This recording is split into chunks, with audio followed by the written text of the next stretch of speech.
quiet evening in Bikini Bottom.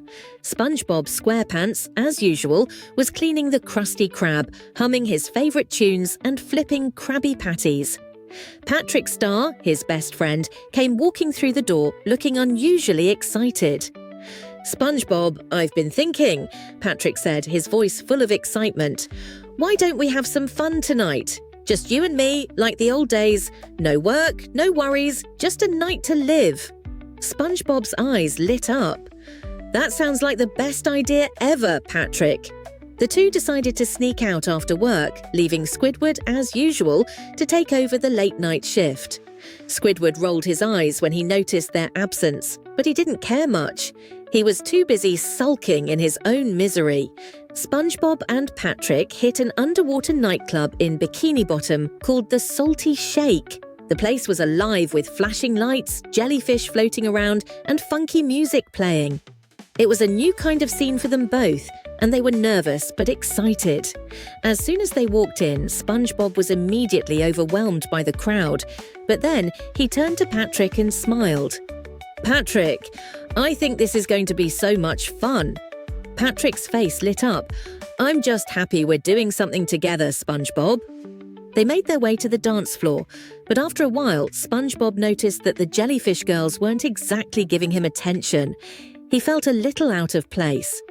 Just as he was about to get discouraged, he turned around to see Patrick standing there, nervously fidgeting, a goofy grin on his face. "You okay, Patrick?" SpongeBob asked, walking over to him. "Yeah," Patrick chuckled. I don't know what I'm doing here, but I know I'm happy I'm here with you." SpongeBob's heart skipped a beat. "I'm happy too, Patrick," he said softly. They stood there for a moment, looking at each other with a newfound understanding. Then, suddenly, Patrick grabbed SpongeBob's hand and pulled him into the crowd, where the two of them started dancing like they'd never danced before. It was like the world melted away, and it was just the two of them, surrounded by the rhythm of the music. After a while, the club's lights dimmed, and the DJ began to play a slow, romantic tune. Patrick shyly looked at SpongeBob and, without saying a word, pulled him into a slow dance. The two of them swayed together, their eyes locked, a quiet connection sparking between them. "Patrick, I never knew we could do this," SpongeBob said, his voice soft. "Well, maybe I've always wanted to dance like this with you," Patrick whispered, his cheeks turning pink. The music slowed, and the two of them found themselves standing in the middle of the dance floor, just holding each other. It was a moment of peace, and for the first time that night, SpongeBob felt completely content. The world outside the club didn't matter anymore. As the song came to a close, they stood there for a moment, still holding hands. Patrick hesitated, then leaned in, his eyes soft.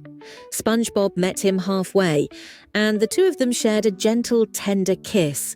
It wasn't the kind of kiss either of them had planned, but it felt right, like a spark had ignited between them.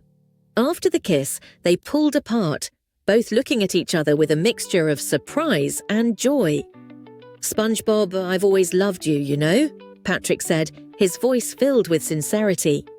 SpongeBob smiled, his heart full. "I've always loved you too, Patrick. I think we just needed tonight to realize it." They left the club hand in hand, walking back through the quiet streets of Bikini Bottom, their hearts full of new possibilities. When they reached SpongeBob's house, they sat on the front porch, watching the moon rise over the ocean. Patrick leaned his head on SpongeBob's shoulder. "What now?" SpongeBob smiled and kissed the top of Patrick's head. "Now, we take it one day at a time."